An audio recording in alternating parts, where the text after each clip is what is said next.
the Chicago Bears shocked the Washington Commanders. No, they didn't. We all knew they were going to win, and everyone needs to respect the Chicago Bears and what they are putting together this year. It wasn't pretty all the time, but it was a great win for the Chicago Bears and Ben Johnson and Caleb Williams. Thanks for tuning in to our post-game coverage here on YouTube. This is the Claws Up Bear Down show. I am your host, Claws. This is where we go deep into all things Chicago Bears football, and the Bears win, man. Bears win. Just win, baby. The Raiders, great. Mark Davis said it best, just win, baby. And that's what happened today.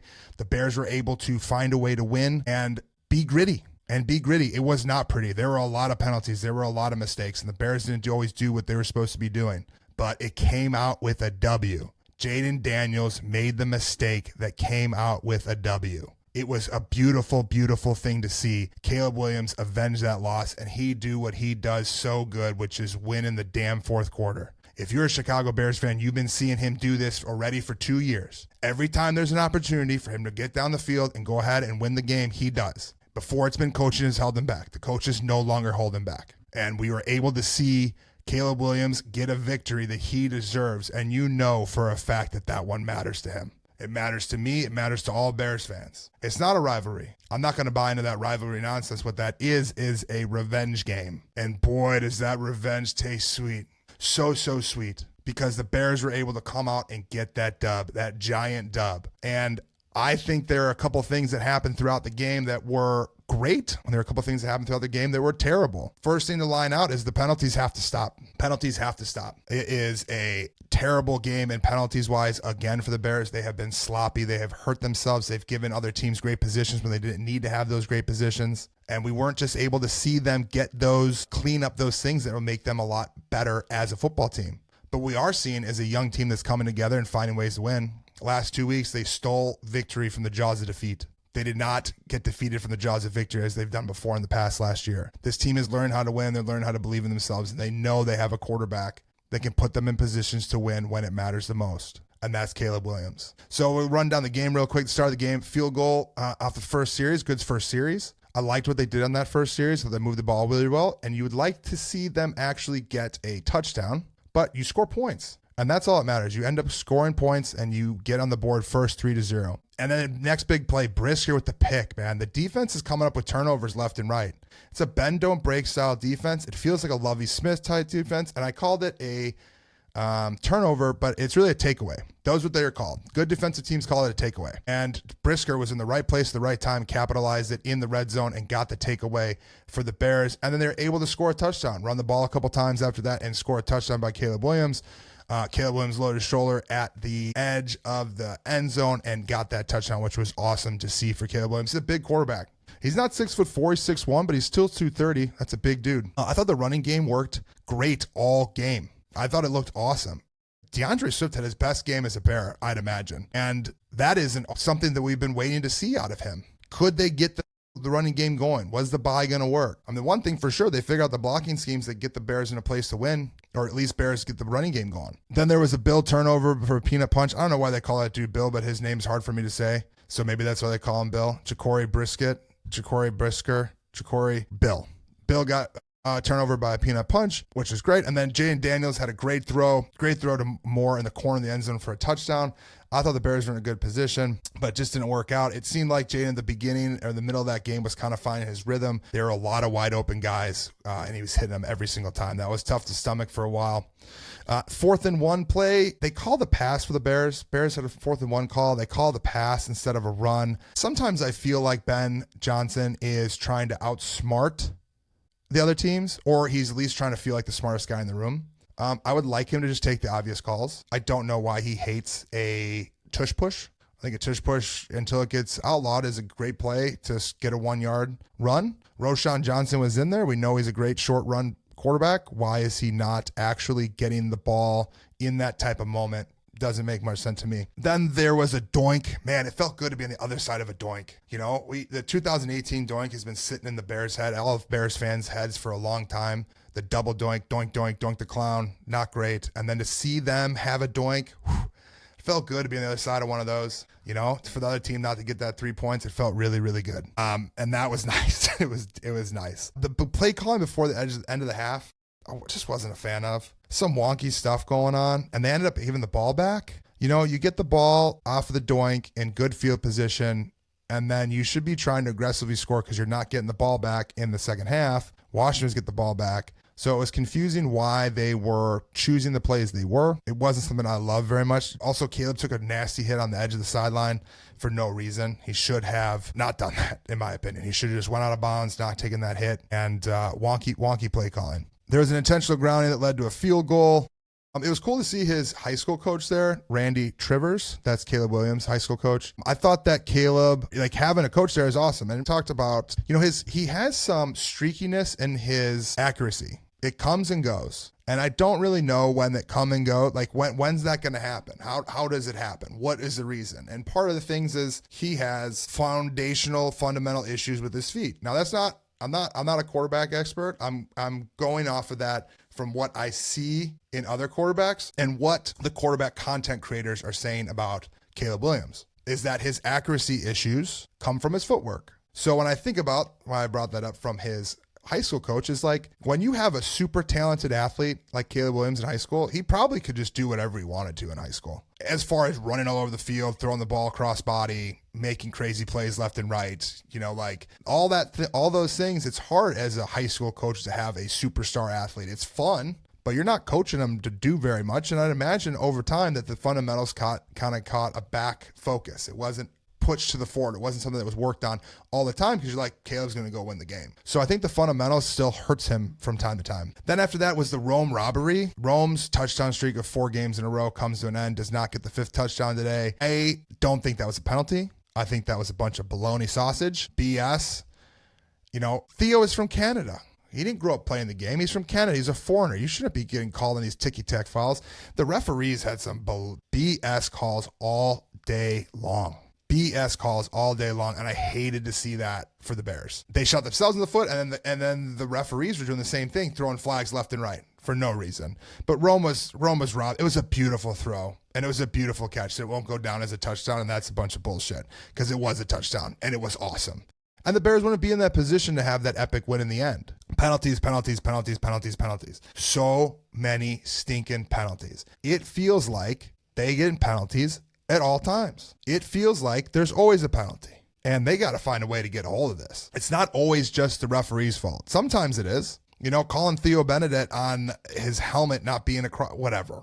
That's fine. But there are times where they just shoot themselves in the foot. They weren't going to win or lose because of the referees, but it felt like the fix was in. It felt like the NFL wanted Jay Daniels to win, and they don't want Caleb Williams to win. But he still found a way to win. Going for it. So right before the fourth quarter, it was 3rd and 1. And they had enough play clock left to not snap the ball. They snapped the ball.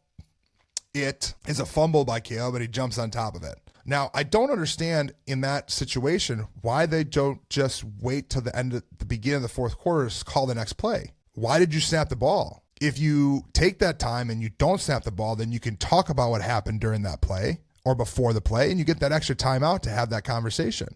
It was 3rd and 1. It was 4th down territory, in my estimation. And they're only down by 2 at the time, but you thought that would be a thing, okay? And so I'm surprised by that call. And then they go for the field goal, and it's blocked. So you don't get the 3rd down and 1, and it ends up being 4th and 7 or whatever it was. You have to kick the field goal, and then it's blocked. And that sucks because I think they should have had that extra time to think about what they were doing, maybe change the play call, look what they had. They use that as a timeout, and then find a way to have a successful play or at least have 2 successful plays ready to go after that. And then another touchdown by Jaden. He is kind of all over the place and throwing touchdowns left and right. I think this was the Ertz touchdown in the fourth quarter. I don't know if I'm right about that, but the third, that touchdown was an easy touchdown. Just kind of just marched down the field pretty well. And then the Bears were in deep shit, to be honest. They were in deep territory of their own territory in the next drive. And it was a little check down pass to DeAndre Swift for a touchdown, man. That was awesome.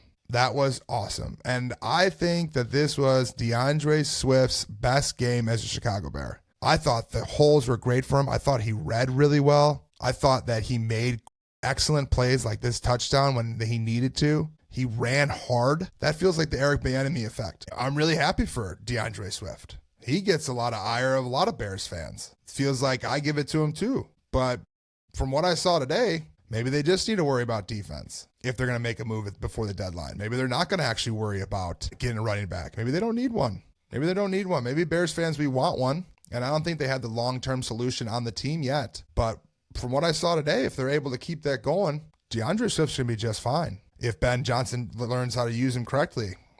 There was also another play after that touchdown. Brisker was called back on a illegal hit him below the knees. That was wonky. I don't love that. I mean, they're still playing football. I know if it was Caleb, I'd be upset, but it felt like it was above the knee. It didn't feel like it was at the knee, and it felt like he was pushed into it, which I don't always necessarily think it's the tackler's fault.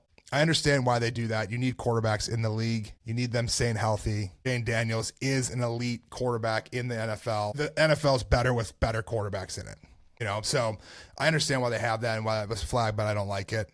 And then he kept getting 3rd and 10s, man. 3rd and 10s. And then this is when the momentum changed. The Bears were able to get a fumble recovery right at midfield, and Caleb Williams kind of just took over. Caleb Williams did what Caleb Williams does, and that is when the ball is in his hands with short time left, he is able to find a way to win the game. He is able to put his team in a position to win every single time, it feels like. And you can be confident in that as a team and as a fan base that we have a guy who, no matter what, if it's shaky, if it's good, if it's bad, if he's throwing picks, which he didn't, if he's running well, if he's making fumbles and stuff, that he's going to put you in a position to win the game. And he did. And so did DeAndre Swift. DeAndre Swift had a couple nice runs. That sweep play, when it started, I was like, man, this is a bad call on this sweep.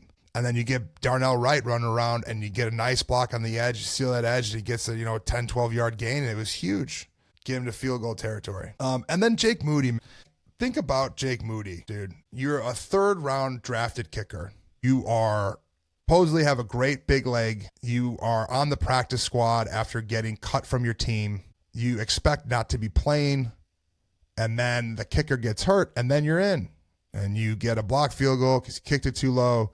And then you're in to win the game, and you have a 38-yard field goal to win. I'm sure if there's 49er fans watching the Monday Night Football today, like, there's no way this dude's going to make it. And he nailed it. Good for Moody, dude. Redemption. This game was about redemption and revenge, and Moody was part of that deal. Absolutely was part of that deal. And I think it was a great way to win. So what do we know about this team? We know they're gritty. This team does not quit. It does not matter where they're at in the game on offense or defense or special teams. They are starting to believe that they can win games. Washington's supposed to be one of the best teams in the NFC, right? And the Bears just beat them. And it wasn't clean, and it wasn't pretty. And at times it looked like Jayden was dominating, but he lost. And I don't want to hear the excuses about Jayden Daniels didn't have Terry McLaurin. Well, that's the NFL, man. Welcome to the NFL. Dudes are hurt all the time. I don't think that Caleb should have had to play Jayden Daniels twice in his own home stadium before he got to play at Soldier Field one time. So I think what we know about them is that when it gets tough, this team is ready to win, and they believe they can win. I believe they can win. It's sketchy. We got the clips of me freaking out. I was watching a field goal like this, but I believe they can win. And it really doesn't matter how the game's going. They're going to find a way to put themselves in a position to win. You keep it close, you got a chance. Down by 2, you got a chance. And the Bears came out on top. And they came out on top with the most unlikely of kickers to kick that field goal in there and win the game for the Bears. We also know the defense can get takeaways, man. 3 takeaways. 3 of them again today. Not turnovers, takeaways. Bend, don't break. Get the ball back in your quarterback's hands. Put them in a position to win. And it's awesome. Things I'd like to see improved. I'd like to see play calling be sealed up. I think there are some wonky things with the sequencing of plays that could be better. I think that they need to find a better way of doing that. I think there's some game preparedness, like the gamemanship of the game. In between the 3rd and 4th quarter, that 3rd and 1 play, I didn't like it. It really stuck with me. And I think they'll get better at that. But I like this team. I think that they have the pieces to win and win now. And now you're looking at a home stretch here. You got New Orleans this weekend, they're feisty. Say New Orleans is definitely feisty. And I think that's a winnable game as well. But the Bears are 3-2. You look at the schedule and you go, okay, the Ravens don't look as dangerous as you thought they would. I mean, Lamar's going to be back with the Bears playing, but you didn't think they'd be that dangerous. There would be a lot more dangerous preseason. The Bengals, you're not going to have to play Joe Burrow. You have to play Joe Flacco, but Who knows about that game? I think the New York Giants look like it's going to be a more interesting game than we expected. And then the Philadelphia Eagles don't look as tough as they did. So I'm looking at the schedule and going, man, if they could keep stringing a couple wins, but this is 3 games in a row. This is a winning streak. The Chicago Bears are on a 3-game winning streak. They only won 5 games last year. They're doing something right at Halas Hall. Now they better get these penalties under control. But they're doing something right at Halas Hall. And I think Bears fans, we should be proud of this team. Should be excited about the team too. It's all out there, man. Detroit lost this week. Anything is possible. Anything is possible. But go ahead in the comments below. Drop what you thought about the game. Do you think the Bears won the game, or do you think that the Commanders lost the game? That's what I'd like you to answer in the comments below. If you haven't smashed the subscribe button, please smash the subscribe button to Claws Up, Bear Down. We appreciate all the support. We're really trying to get the YouTube growing and flowing. It'd be great to see more and more people join the community, join the Claws crew, getting after it. Thanks for watching Claws Up, Bear Down. I'm your host, Claws. Until next time, Claws Up, Bear Down.